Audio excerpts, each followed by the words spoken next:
Halo sahabat trader semuanya, selamat datang di channel Forex Lebih Indonesia Fundamental and Technicalist Analysis.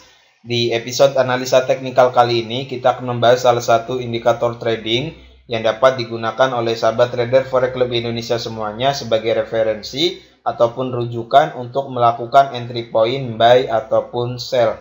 Sekali lagi, sahabat trader Forex Lebih Indonesia semuanya, di episode analisa teknikal kali ini, kita akan membahas salah satu indikator trading yang dapat digunakan oleh sahabat trader semuanya sebagai rujukan ataupun referensi untuk melakukan entry point baik itu buy ataupun sell.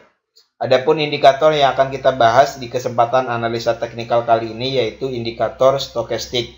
Nah, indikator stokastik ini merupakan indikator bawaan daripada aplikasi MetaTrader baik itu MT4 ataupun MT5.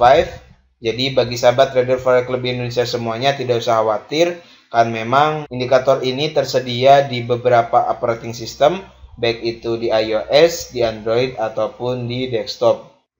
Oke, kita langsung ke pembahasan mengenai indikator stokastik.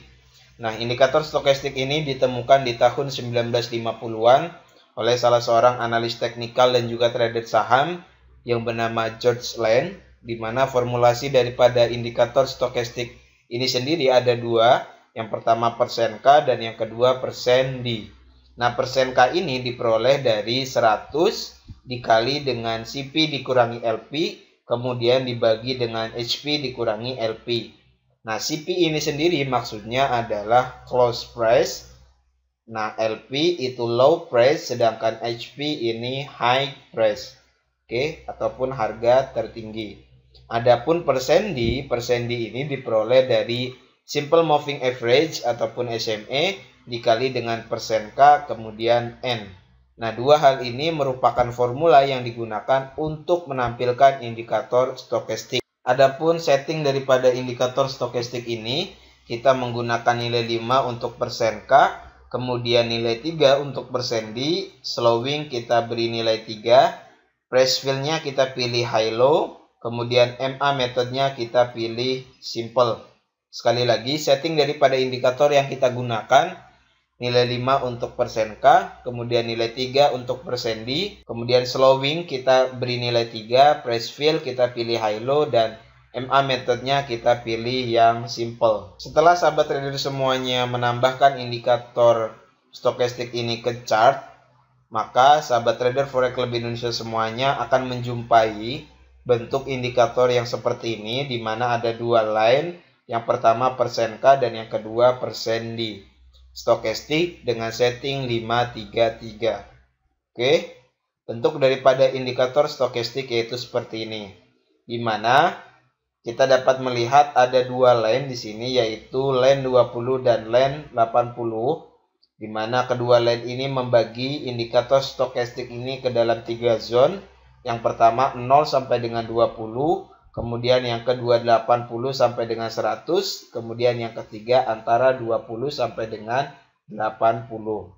Nah, kita bahas dari zone 0 sampai dengan 20. Nah, 0 sampai dengan 20 ini merupakan area jenuh sell. Sedangkan 80 sampai dengan 100 ini merupakan area jenuh buy. Maksud daripada area jenuh sell ini sendiri adalah ketika indikator stokastik ini memasuki area 0 sampai dengan 20, ini mengindikasikan kepada kita semua bahwa telah terjadi banyak penjualan. Oke, sedangkan ketika indikator stokastik ini memasuki area 80 sampai dengan 100, maka ini mengindikasikan kepada kita semua bahwa sudah terlalu banyak pembeli ataupun buyer di market. Oleh karena itu, harga perlu melakukan retrenchment. Sekali lagi, untuk zone 0 sampai dengan 20 ini merupakan area jenuh sell. Maksudnya adalah sudah terlalu banyak seller yang masuk ke dalam pasar. Sedangkan 80 sampai dengan 100 ini merupakan area jenuh buy, di mana sudah terlalu banyak orang yang melakukan pembelian. Oke, adapun penggunaan standar daripada indikator stokastik ini adalah ketika indikator stokastik ini memasuki area 0 sampai dengan 20, maka kita melakukan entry buy. Lihat di kursor yang saya tunjukkan ini, ketika indikator ini memasuki area 0 sampai dengan 20, maka di sini kita melakukan entry buy. Karena memang ini area jenuh sell, sudah terlalu banyak orang yang melakukan entry sell.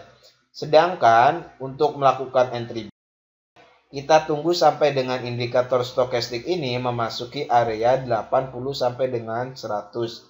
Di mana area ini merupakan area jenuh buy, area jenuh untuk melakukan pembelian. Oke, oleh karena itu kita melakukan entry sell ketika indikator stokastik ini masuk ke area 80 sampai dengan 100. Oke. Indikator masuk ke area 80 sampai dengan 100 di sini, kemudian harga melakukan penurunan. Ini merupakan cara standar yang digunakan untuk melakukan entry point menggunakan indikator stokastik, baik itu entry point buy ataupun sell. Saran dari kami kepada sahabat trader forex lebih Indonesia semuanya, indikator stokastik ini akan berjalan lebih baik ketika sahabat trader forex lebih Indonesia semuanya menggunakannya di time frame yang lebih besar, H4 ataupun daily. Sekali lagi, indikator stokastik ini akan berjalan lebih baik ketika digunakan di time frame yang lebih besar, baik itu di H4 ataupun di daily. Selain daripada strategi standar yang telah kami jelaskan tadi, penggunaan indikator stokastik ini di mana kita melakukan entry buy ketika indikator stokastik ini memasuki area 0 sampai dengan 20, di mana area ini merupakan area oversold ataupun area jenuh sell. Sudah terlalu banyak orang yang melakukan penjualan di market ataupun sudah terlalu banyak seller. Kemudian kita melakukan entry sell ketika indikator stokastik ini memasuki area overbought antara 80 sampai dengan 100, di mana area ini merupakan area jenuh beli. Sudah terlalu banyak trader yang melakukan pembelian di market. Oleh karena itu, kita melakukan entry sell. Oke. Di sini kita melakukan entry sell. Indikator stokastiknya juga memasuki area overbought antara 80 sampai dengan 100, di mana area ini merupakan area jenuh beli. Selain daripada penggunaan standar tadi, ada sebagian trader juga yang menggunakan signal anomali yang ditampilkan oleh indikator stokastik, di mana dapat sahabat trader forex Indonesia lihat di sini indikator stokastiknya menunjukkan penurunan. Oke, perpotongan antara persen K dan persen D ini. Oke, indikatornya menunjukkan penurunan dan juga telah memasuki area jenuh beli. Akan tetapi di grafik, oke, di chart ini harganya terus mengalami kenaikan, padahal indikatornya telah memasuki area jenuh beli ataupun overbought. Oke, ketika terjadi seperti ini, indikatornya menurun, akan tetapi grafiknya terus naik. Nah, ini signal kepada kita semua bahwa terjadi anomali signal. Oke, ketidaksesuaian. Indikatornya menurun dan telah memasuki area jenuh beli, akan tetapi grafiknya terus naik. Nah, di sini kita boleh melakukan entry sell. Oke. Di sini juga, di contoh yang kedua ini, indikator stokastiknya menurun, akan tetapi grafiknya terus naik. Nah, ini signal anomali yang ditampilkan oleh indikator stokastik.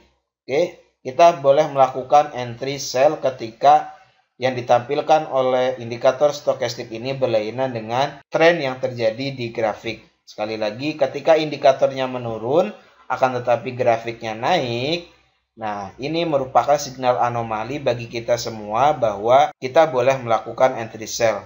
Oke, indikatornya menurun, kemudian grafiknya menaik. Ini untuk setup sell. Sekali lagi, indikator stokastiknya downtrend, akan tetapi grafiknya uptrend. Nah, ini signal anomali yang pertama bagi kita semua untuk melakukan entry sell. Kemudian, untuk signal anomali yang kedua, di mana indikator stokastiknya uptrend ataupun naik, dapat sahabat trader semua lihat perpotongan antara persen K dan persen D ini terus naik dan telah memasuki area jenuh sell. Oke, akan tetapi grafik yang ditunjukkan harga terus mengalami penurunan. Oke, seharusnya dari sini harga naik. Nah, ini signal anomali yang kedua bagi kita semua untuk melakukan entry buy. Oke, sekali lagi stokastiknya uptrend, sedangkan di grafiknya downtrend.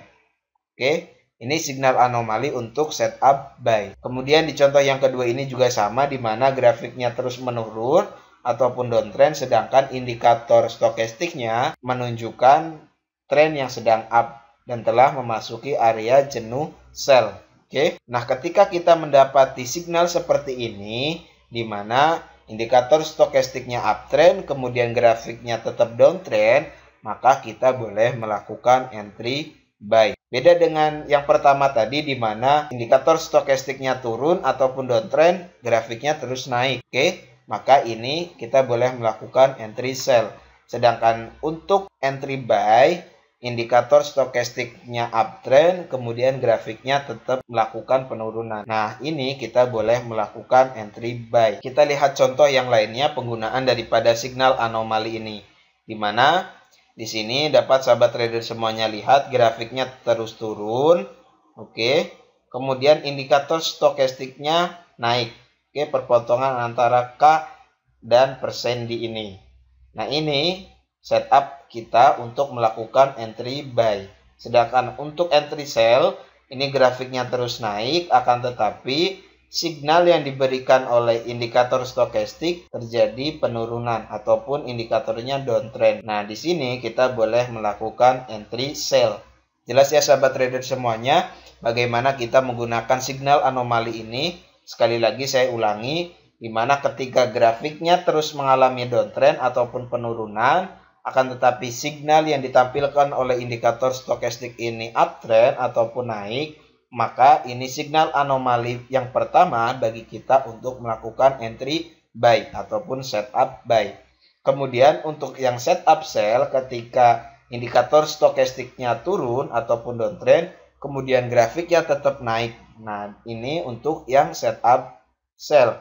Kita boleh melakukan entry sell ketika grafiknya terus naik, akan tetapi di indikator stokastiknya terjadi penurunan.